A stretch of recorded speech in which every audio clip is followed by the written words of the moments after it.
O que era para ser um voo normal se tornou em uma luta entre um Boeing 727 e dois pilotos sobre os céus de Michigan, nos Estados Unidos. Senta que lá vem história.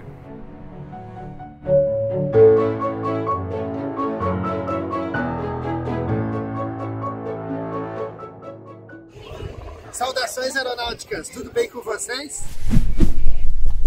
Tudo bem.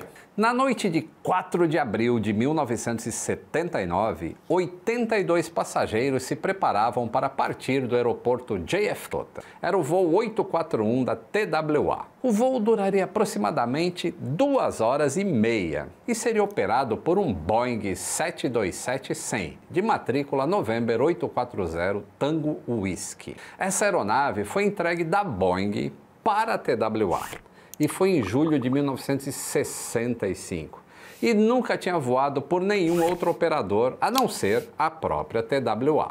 Nos 13 anos e meio desde a entrega, a aeronave voou pouco mais de 35 mil horas, uma média de 7 mil horas de voo por dia, desde sendo 4 comissários de bordo e 3 tripulantes na cabine. O comandante de voo era o Harvey Hoot Gibson, de 44 anos de idade. Ele estava na TWA desde 1963 e voou em diversos tipos de Boeing 747. No total, ele tinha mais de 15 mil horas de voo. No assento da direita, o primeiro oficial Jess Kennedy, de 40 anos de idade. Ele foi engenheiro de voo no Boeing 727 e quando entrou na TWA em 1969, se tornou o primeiro oficial. Ao todo, ele tinha mais de 10 mil horas de voo. E a terceira pessoa era um profissional que não existe mais nos aviões modernos. Quase não se ouve falar dele, mas existia bastante nesta época. O engenheiro de voo, ou mecânico de voo. O seu nome era Gary Banks, de 37 anos de idade. Além disso, ele também tinha tirado o brevet de piloto comercial. Tinha pouco mais de 4 mil horas de voo como engenheiro. O tráfego naquela área, como sempre, estava intenso, o que fez a partida do voo atrasar 45 minutos. Às 20h25, o voo 841 da TWA decolou do JFK. Meia hora depois da decolagem, chegou no nível de voo de 31 mil pés. Com 1 hora de voo, mais ou menos, os pilotos entraram em contato com o centro de Toronto, já que o vento de proa, ou seja, o que vinha ali de frente batendo no avião, estava por volta de 100 nós, quase 200 km por hora, o que faz com que a velocidade do avião em relação ao solo seja menor. Você está navegando contra a correnteza. O centro disse que não tinha relatos de outros aviões, então eles pediram para subir para 39 mil pés e foram autorizados. Levaram mais ou menos uns 12 minutos para chegar lá, o que aconteceu às 21h38. Porém, às 21h47, já na metade do voo, estavam sobrevoando a cidade de Saginaw, lá no transformou em uma luta entre os pilotos e o próprio avião. O que eu vou contar agora do voo TWA 841 nos relembra que mesmo nos céus aparentemente seguros, imprevistos podem acontecer. E o importante é ter contingências para essas falhas de segurança em todos os momentos, seja navegando na web, seja voando pelos céus. Surfshark é uma VPN, que é uma sigla para Rede Privada Virtual, que criptografa suas informações enquanto você navega na internet. E além disso, você também pode conseguir assistir conteúdos de streaming que é bloqueado no seu país, e pesquisar preços de passagens, mudando o local de conexão, além de saber e se proteger de golpes. Isso se chama Surfshark One, que possui antivírus e envia alertas se suas informações pessoais forem vazadas na internet. Você não fique satisfeito, então não tem risco.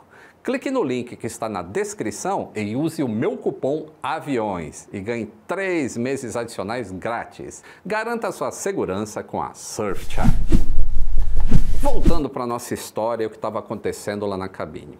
Enquanto o comandante estava olhando cartas de voo que estavam na bolsa dele de voo, ele sentiu um buffet na aeronave. Ou seja, a aeronave deu uma tremida, semelhante a quando você passa por dentro de uma nuvem, só que era um buffet na asa e não tinha nuvem.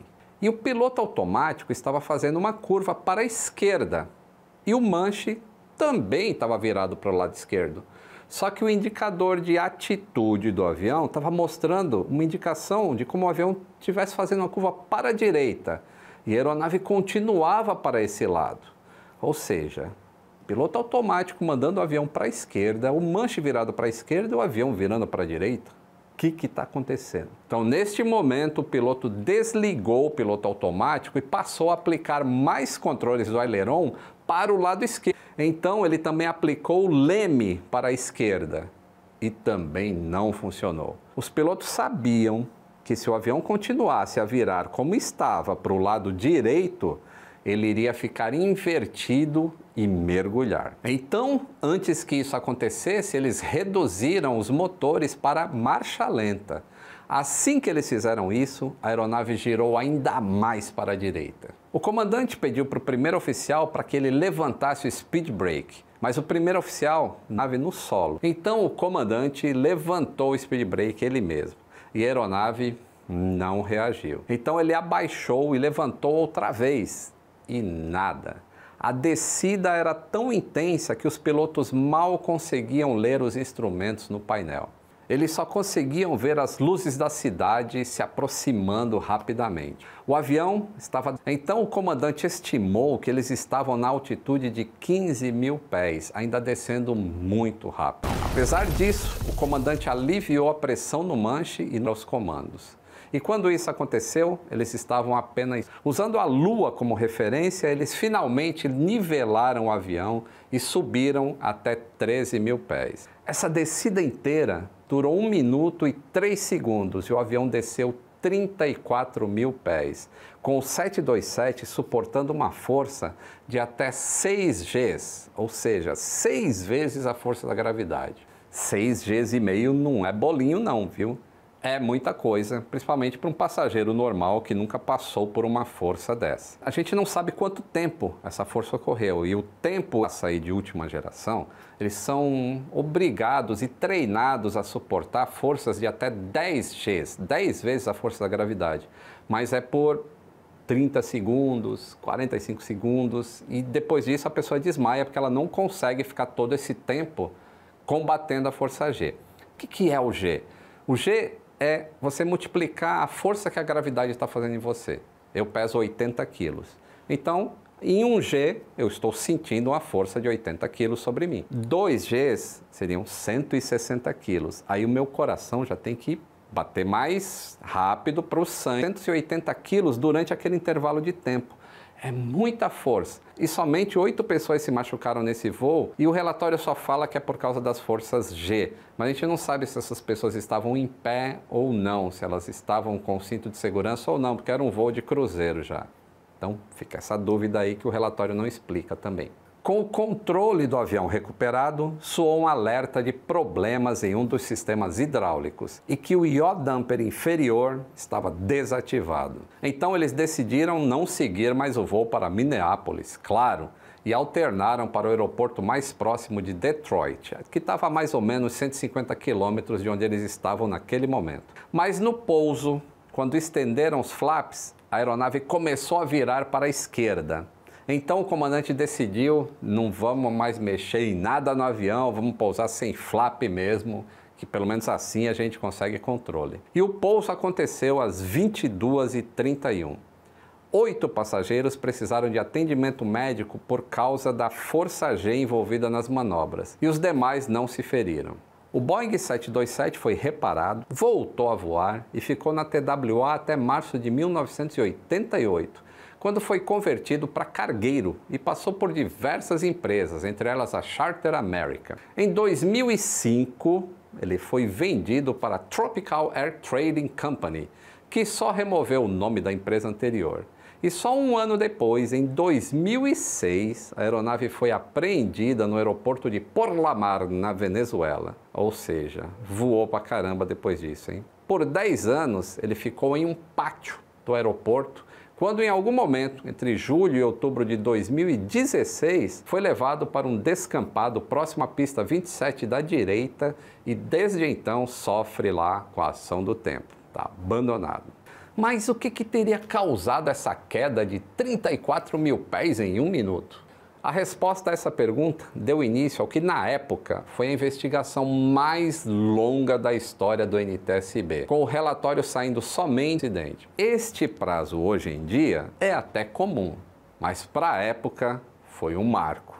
Essa investigação começou com os gravadores de voz e de dados do avião, as caixas pretas. Porém, quando eles retiraram os gravadores de voz, eles descobriram que 21 dos 30 minutos da fita estavam em branco, não havia nada gravado nela. O NTSB alegou que os pilotos apagaram a fita, que era uma prática até comum nessa época, visando proteger a privacidade dos tripulantes. Porém, o comandante, eles também vistoriaram o avião e fizeram uma descoberta.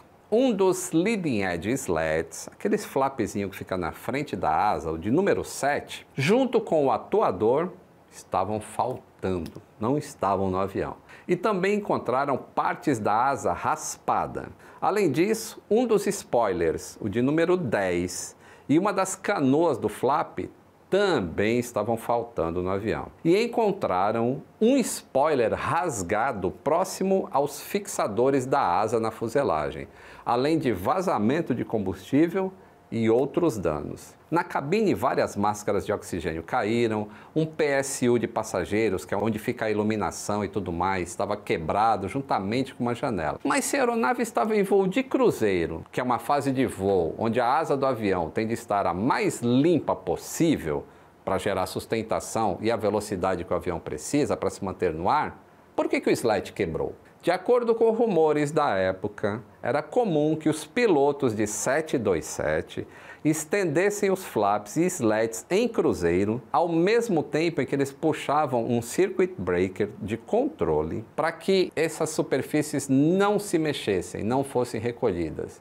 Assim o avião teria ainda mais sustentação e mais velocidade. E olha que o 727 já é o avião mais rápido subsônico de voo comercial que existe, tirando o Convair 990. Então, eles foram fazer testes. E o único cenário onde essa queda que aconteceu nesse voo era registrada era com os slats abertos. Além disso, descobriram que no voo 841, somente os slats 2, 3, 6 e 7 se estenderam, mas os demais voltaram para a posição. Já o slat de número 7 já estava desalinhado e algumas de suas fixações com sinais de fadiga muito antes desse acidente. Baseado nisso, o NTSB chegou à conclusão de que os pilotos teriam feito o procedimento de estender os flaps, porém, baseado nos testes, eles acreditam que a correção feita pelo comandante, aliado com o slat número 7, não ter voltado para a posição como os demais, fez com que a aeronave tenha entrado em giro em alta velocidade. E quando o trem de pouso foi baixar, altíssimas velocidades. Dessa forma, eles conseguiram controlar de novo o 727. E além disso, o NTSB enfatizou que a falta de vários minutos do gravador de voz afetou a investigação. E ainda que as informações não fossem tão relevantes, teria feito os pilotos relembrarem dos fatos. Porém, os pilotos, principalmente o comandante, discordaram do relatório final. De acordo com eles, por conta dessa questão aí do gravador de voz, houve havido alguma falha que causou isso, que é difícil.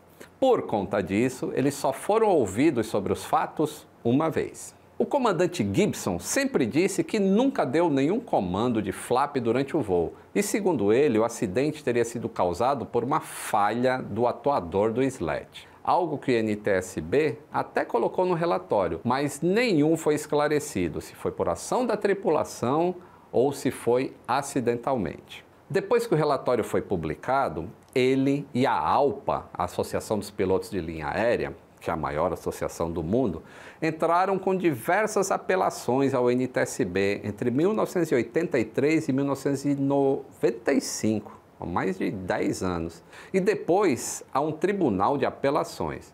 O NTSB recusou todas, alegando falta de provas. Já a Justiça recusou todas por não ter jurisdição sobre o NTSB.